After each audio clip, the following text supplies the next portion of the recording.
SRITയുടേത് ഏറ്റവും കുറഞ്ഞ കൊട്ടേഷനെന്ന് കെൽട്രോൺ ചെയർമാൻ നാരായണമൂർത്തി 236 കോടിയായി ഉയർത്തിയിട്ടില്ല. 9.5 ലക്ഷം ആണ് ഒരു AI ക്യാമറയുടെ വില. ആകെ ടാക്സ് അടക്കം 235 കോടി രൂപ എന്ന് 2020 തന്നെ കരാർ ഒപ്പിട്ടുവെന്നും അദ്ദേഹം പറഞ്ഞു. ഈ പദ്ധതി മുന്നോട്ട് പോകാൻ വേണ്ടി കരാറിൽ ഏർപ്പെടണം എന്നുള്ളത് ജിഒയിൽ പ്രത്യേകം പറയുന്നുണ്ട്. അതനുസരിച്ച് അടുത്ത വർഷത്തേക്ക് കരാറിലേക്ക് ഏർപ്പെടുന്നത് ഈ ഫെസിലിറ്റി മാനേജ്മെന്റ് നടത്താൻ മാത്രവും ഈ സംവിധാനങ്ങളെല്ലാം നിലനിർത്തി കൊണ്ടുപോകാനുള്ള മെയിന്റനൻസിന് വേണ്ടി. പലപ്പോഴും നമ്മൾ നേരത്തെയും കെട്ടുകൊണ്ട് സഹായത്തോടെ ക്യാമറയൊക്കെ സ്ഥാപിച്ചിട്ടുണ്ട്. ഭാവി പിന്നീട് എന്തായി നമ്മൾ കണ്ടതുമാണ്. അതേപോലെ ഒരു ഭാവി അല്ല, അതും ഒരു തെറ്റിദ്ധാരണയാണ്. നമ്മളിപ്പോ നമ്മൾ പണ്ട് സ്ഥാപിച്ചിരിക്കുന്നതെല്ലാം 12 വർഷം കഴിഞ്ഞതാണ്.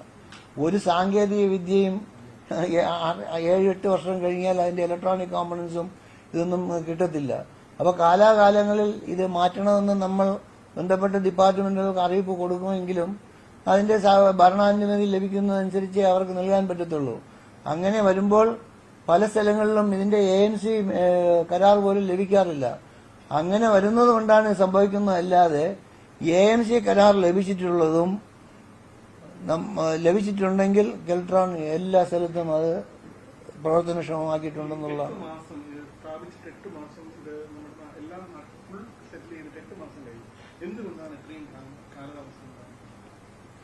ഇതിന് മെയിനായിട്ട് കാലതാമസം വന്നത് ഇത് MVDയുടെ അറിവിലേക്ക് നമ്മൾ കഴിഞ്ഞ ജൂലൈ തന്നെ ഇത് പദ്ധതി പൂർത്തീകരിച്ചതായി അറിയിക്കുകയും ഇതിന് ഗോ ലൈവ് തരണമെന്ന് അപേക്ഷിക്കുകയും ചെയ്തു. പക്ഷേ എന്തായാലും ഫൈനലി ഇതിന്റെ പേയ്മെന്റ് എല്ലാം പോകുന്നത് ഗവൺമെന്റ് ട്രഷറിയിലാണ്. അപ്പോൾ ഗവൺമെന്റിൽ നിന്നും ഇതിന്റെ ഒരു clear cut government order payment മെക്കാനിസത്തിന് വേണം എന്നുള്ള ഒരു ബോധ്യത്തിന്റെ അടിസ്ഥാനത്തിൽ MVD ഇതിന്റെ പേയ്മെന്റ് ടേംസിനെ പറ്റി അപ്രൂവൽ ചെയ്ത് ഒരു കോംപ്രഹെൻസീവ് GO ഇറക്കി തരണമെന്ന് ഗവൺമെന്റിനോട് ആവശ്യപ്പെടുകയുണ്ടായി. അപ്പോൾ ഗവൺമെന്റ് ഇങ്ങനെ ആദ്യത്തെ GOയിൽ ഇതിന്റെ പേയ്മെന്റ് ടേംസിനെയും ഇതിന്റെ എമൗണ്ടിനെ പറ്റിയുമുള്ള ഒരു കോംപ്രഹെൻസീവ് GOയുടെ ഒരു അഭാവം ഉണ്ടായിരുന്നു. അങ്ങനെ വന്നതുകൊണ്ട് ഗവൺമെന്റ് ഈ ഫയലുകളും ഇതിന്റെ കംപ്ലീറ്റ് പ്രോസസ്സിംഗ് എല്ലാം ഒന്നുകൂടെ വിശകലനം ചെയ്യുകയും പലതരത്തിലുള്ള ചർച്ചകൾ നടക്കുകയും ചെയ്തതാണ് ഇതിന്റെ മെയിൻ താമസം. ഇത് നമ്മൾ ഇതിന്റെ ബന്ധപ്പെട്ട രേഖകളെല്ലാം ഒന്നുകൂടെ ഗവൺമെന്റിന് സമർപ്പിക്കുകയും MVDയും കെൽട്രോണും തമ്മിൽ ഗവൺമെന്റിനുള്ള പല ലെവൽസിലുള്ള ചർച്ചകൾ, ഫൈനാൻസ് ആകട്ടെ, ട്രാൻസ്പോർട്ട് ആകട്ടെ, എല്ലാ ഡിപ്പാർട്ട്മെന്റും ഒന്നുകൂടെ ഇത് നടത്തുകയും ചെയ്തതിന് ശേഷമാണ് ഇതിന്റെ ക്യാബിനറ്റ് അപ്രൂവൽ ലഭിച്ചിട്ടുള്ളത്. അതാണ് ഇതിന്റെ താമസം. മറ്റൊരു ആരോപണമുള്ളത് SRIT എന്ന കമ്പനിക്ക് ട്രാഫിക് മാനേജ്മെന്റുമായിട്ട് വലിയ മുൻപരിചയമില്ല എന്നുള്ള ആരോപണം കൂടി മുൻ പ്രതിപക്ഷ നേതാവ് ഉന്നയിച്ചിട്ടുണ്ട്. അത് എന്തെങ്കിലും വസ്തുതയുള്ളതാണ്? അതായത് ഒരു കരാർ നൽകുമ്പോൾ ഒരു കമ്പനിക്ക് എല്ലാ സാങ്കേതിക മികവും വേണമെന്നില്ല. SRITയുടെ സാങ്കേതിക മികവെന്ന് പറയുന്നത് നെറ്റ്വർക്കിങ്ങിനും കമ്മ്യൂണിക്കേഷൻ സിസ്റ്റത്തിനുമാണ്. നമ്മൾ ഈ ക്യാമറ സിസ്റ്റം സ്ഥാപിച്ചു കഴിഞ്ഞാൽ SRITയും ഈ ക്യാമറ സിസ്റ്റം വാങ്ങിച്ച് കെൽട്രോണിന് അസംബിൾ ചെയ്യാൻ നൽകുന്നത് വേറൊരു ടെക്നോളജി കമ്പനി എന്നാണ്. അപ്പോൾ അതുകൊണ്ട് SRITക്ക് ഇതിന് പ്രത്യേകം ഒരു കഴിവ് വേണമെന്നില്ല.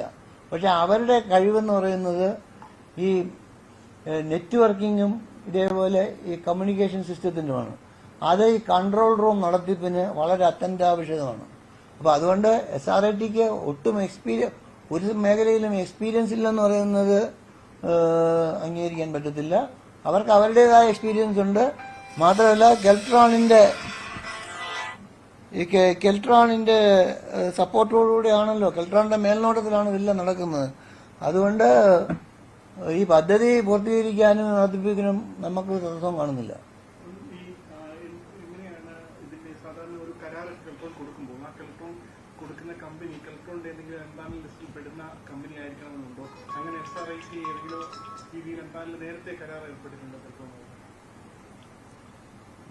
ഈ കരാറിന് നമ്മൾ ഈ ടെൻഡർ മുഖേനയാണ് നൽകിയത്. ഈ ടെൻഡർ 2020 പ്രസിദ്ധീകരിച്ചതിൽ ഓരോ കമ്പനിക്കും വേണ്ട ഈ പദ്ധതി പ്രവർത്തിക്കാൻ വേണ്ട ഓരോ കമ്പനികളുടെ എന്തൊക്കെയാണ് കേപ്പബിലിറ്റി, അവരുടെ പ്രൂഫ്, അവരുടെ സാമ്പത്തിക ഭദ്രത, ഇതെല്ലാം നമ്മൾ പ്രതിപാദിച്ചിട്ടുണ്ട് ആ ടെൻഡറിൽ. ആ ടെൻഡർ പ്രകാരം നമുക്ക് 4 കൊട്ടേഷൻസ് ലഭിക്കുകയുണ്ടായി. അതിൽ ഒരെണ്ണം ടെക്നിക്കലി ക്വാളിഫൈഡ് അല്ലാത്തതുകൊണ്ട് ബാക്കി 3 ടെൻഡേഴ്സ് ലഭിച്ചതും അത് ടെക്നിക്കലി ക്വാളിഫൈഡായി അംഗീകരിച്ചതിലും ലോവസ്റ്റ് ആണ് SRIT. അതാണ് സെലക്ട് ചെയ്തിരിക്കുന്നത്. തിരുവനന്തപുരം ആസ്ഥാനമായ ഒരു കമ്പനി 75 കോടി കോട്ട് ചെയ്തു എന്ന് പറയുന്നു. അതും ആ കമ്പനിയാണോ യോഗ്യതയില്ല എന്ന് പറഞ്ഞ് മറ്റേത്? അല്ല, അങ്ങനെ ഒരു കമ്പനിയും കൂട്ടിയിട്ടില്ല. ഈ SRIT കൊടുത്ത ഉപകരാറുകൾ അത് പരിശോധിച്ചിരുന്നു. അത് എന്തൊക്കെ വിഭാഗത്തിലാണ് ഉപകരാറുകൾ കൊടുത്തത്? അല്ല, ഉപകരാറുകൾ ഒന്നാമത്തേത് ഒരു മെയിൻ കോൺട്രാക്ട് ഒരാൾക്ക് കൊടുക്കുമ്പോൾ അത് ഉപകരാറുകൾ ഏതൊക്കെ കമ്പനിക്ക് കൊടുക്കുന്നുള്ളതെന്ന് കെൽട്രോണിന്റെ ഒരു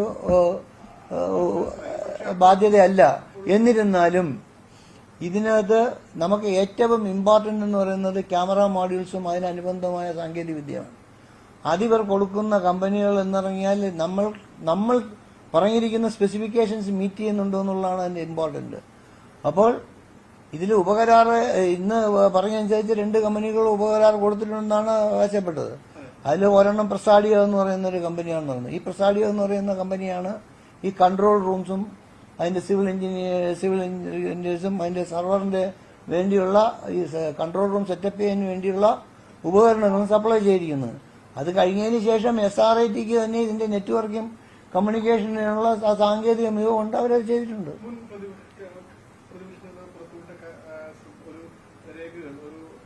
രേഖകൾ പ്രകാരം ഏകദേശം 151 കോടി രൂപയ്ക്ക് സർവീസ് എഗ്രിമെന്റ് SRITയുമായിട്ട് 2020 മെയ് 28-ന് ഒപ്പുവെച്ചതായി ആ കരാറിൽ 2022 ഡേറ്റും പറയുന്നുണ്ട്. അപ്പൊ ആ 151 കോടി ഈ പറഞ്ഞ 128 ടാക്സും ആണ് 151 കോടി. പിന്നെ പക്ഷെ 151 കോടിയാണ്. ഓക്കെ, ഈ ടെൻഡർ നടപടികളെല്ലാം സുതാര്യമായി കംപ്ലീറ്റ് സുതാര്യമാണ്. ഇതിന്റെ മൊത്തം രേഖകളും MVD ഏൽപ്പിച്ചിട്ടുണ്ട്. ഇതിന്റെ മൊത്തം രേഖകളും ഗവൺമെന്റ് ഫൈനാൻസ് ഡിപ്പാർട്ട്മെന്റിലും അവൈലബിൾ ആണ്. ഈ പണം തിരിച്ചടവ് അത് ഇപ്പോൾ എങ്ങനെയാണ് ഇതിന്റെ ഒരു തിരിച്ചു പോകുന്നത്? അതായത് നിങ്ങളിലേക്ക് പണം വരുന്നത് ഈ പിഴ ഈടാക്കുന്നതിന് നേരിട്ടാണോ അതോ ഗഡുക്കൾ നിശ്ചയിച്ചിട്ടുണ്ടോ? എത്രയാണ് നിങ്ങൾ ഇത് പുതിയ GO ഓൾറെഡി ഗവൺമെന്റ് ഇറക്കിയിട്ടുണ്ട്. അതിനകത്ത് വളരെ കൃത്യമായി പറഞ്ഞിട്ടുണ്ട് ഓരോ ക്വാർട്ടറിലും ഈ സംവിധാനത്തിന്റെ പ്രവർത്തനക്ഷമത പരിഗണിച്ചും, കാരണം ഇതിനകത്തെല്ലാം പെനാൽറ്റി ക്ലാസ് ഉണ്ട്, കുറെ ഇത് വർക്ക് ചെയ്യില്ലെങ്കിൽ ഇത്ര ഫൈൻ, ഇതെല്ലാം ഉണ്ടല്ലോ.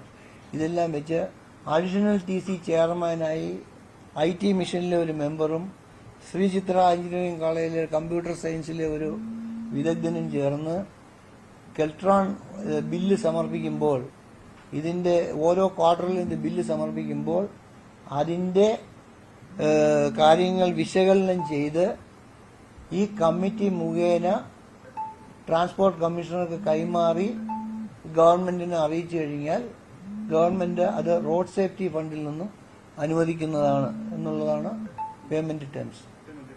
മുൻപ് ഏകദേശം 2014-ലാണ് 270 ക്യാമറയിലധികം സ്ഥാപിച്ചത്. ആ ക്യാമറകൾ ഇനി വർക്ക് ചെയ്ത് കൊടുക്കുന്നുണ്ടോ അതോ ഈ ക്യാമറ വരുന്നതോടെ ആ ക്യാമറകളുടെ പ്രവർത്തനം നടത്തുകയാണ്? അന്ന് ക്യാമറ സ്ഥാപിച്ചതെല്ലാം സ്പീഡ് എൻഫോഴ്സ്മെന്റ് സിസ്റ്റംസ് ആണ് മെയിനായിട്ട്. അതിൽ ഇന്ന് മോട്ടോർ വെഹിക്കിൾസ് ഡിപ്പാർട്ട്മെന്റിന്റെ 69 ക്യാമറയും പോലീസിന്റെ 21 ക്യാമറയും ഇപ്പോഴും പ്രവർത്തനക്ഷമമാണ്. അത് നടക്കുന്നുണ്ട്. അതിലെ ഈ മോട്ടോർ വെഹിക്കിൾസ് ഡിപ്പാർട്ട്മെന്റിന്റെ 69 ക്യാമറയുടെ ഇപ്പോഴുള്ള കൺട്രോൾ റൂം എന്ന് പറയുന്നത് എറണാകുളത്തും കോഴിക്കോടുമാണ്. നമ്മൾ അതിനിപ്പോൾ ഡിസ്ട്രിക്ട് കൺട്രോൾ റൂമായി കൺവെർട്ട് ചെയ്തുകൊണ്ട് അതിന്റെ ഡേറ്റയും ഇനി തിരുവനന്തപുരത്തുള്ള സെൻട്രൽ കൺട്രോൾ റൂമിലോട്ട് ട്രാൻസ്ഫർ ചെയ്യും. നിലവിലെ സാഹചര്യത്തിൽ ഈ പ്രതിപക്ഷ നേതാവ് മറ്റൊരു അറിവ് കൂടി ഇതിന് സർവർ പ്രത്യേകിച്ച് ഈ തുക ഒരു വെഹിക്കിൾ ഡീറ്റെയിൽസ് തുടങ്ങിയവയെല്ലാം ഏത് സർവറിലേക്കാണ് പോകുന്നത്? അത് പലപ്പോഴും ഒരാളുടെ വ്യക്തി വിവരങ്ങളും എല്ലാം പോകുന്നതിന് തുല്യമാകില്ലേ എന്നുള്ളത്. നമ്മൾ ഈ സർവർ എവിടെയാണ്? കെൽട്രോണിന്റെ സ്വന്തം സർവറാണോ അതോ SRITന്റെ സർവറാണോ? ഇത് MVDയുടെ സെർവറാണ്. MVDക്ക് വേണ്ടി കെൽട്രോൺ സ്ഥാപിച്ചിരിക്കുന്ന സെൻട്രൽ കൺട്രോൾ റൂമിലാണ് ഈ സെർവർ സ്ഥാപിച്ചിരിക്കുന്നത്. അതിൽ MVDയുടെ അനുവാദമില്ലാതെ അവിടെ നിന്ന് ഒരു ഡേറ്റയും നമുക്ക് എടുത്തുകൊണ്ട് വരാൻ കെൽട്രോണിന്റെ സ്റ്റാഫ് മാത്രമേ അതിനകത്ത് കാണത്തുള്ളൂ.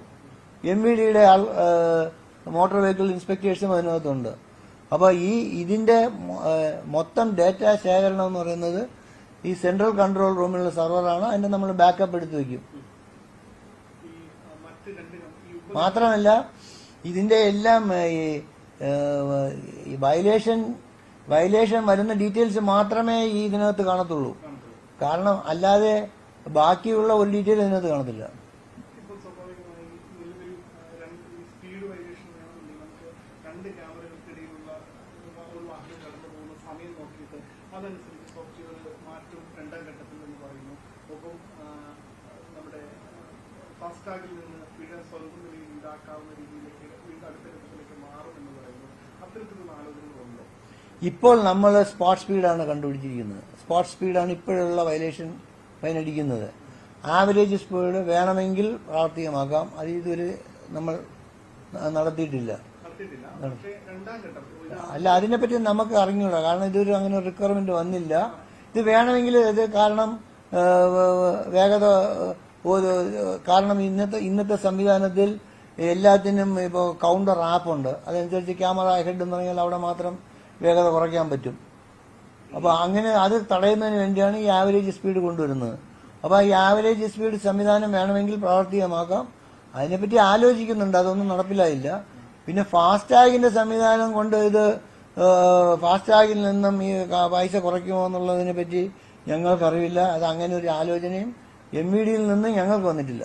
ഈ 2020 കരാർ പ്രകാരം 726 ക്യാമറകൾ സ്ഥാപിച്ചാൽ മതി, അതോ നിങ്ങൾ കൊടുത്ത പ്രപ്പോസ് പ്രകാരമുള്ള ക്യാമറകൾ സ്ഥാപിക്കണമെന്നാണ്? അങ്ങനെയല്ല. ഇതെങ്ങനെയെന്ന് വെച്ചാൽ ഇത് നമ്മൾ ഒരു റോഡ് സർവേ സ്റ്റഡി നടത്തിയിട്ട് കേരളത്തിൽ ഓട്ടോമാറ്റിക് ട്രാഫിക് എൻഫോഴ്സ്മെന്റ് ക്യാമറകളെ സംബന്ധിച്ച് വലിയ അഴിമതി ആരോപണമാണ് പ്രതിപക്ഷം ഉന്നയിക്കുന്നത്. ഈ ഒരു പശ്ചാത്തലത്തിൽ കൂടിയാണ് കെൽട്രോണിന്റെ പ്രതികരണം ഉണ്ടായിട്ടുള്ളത്.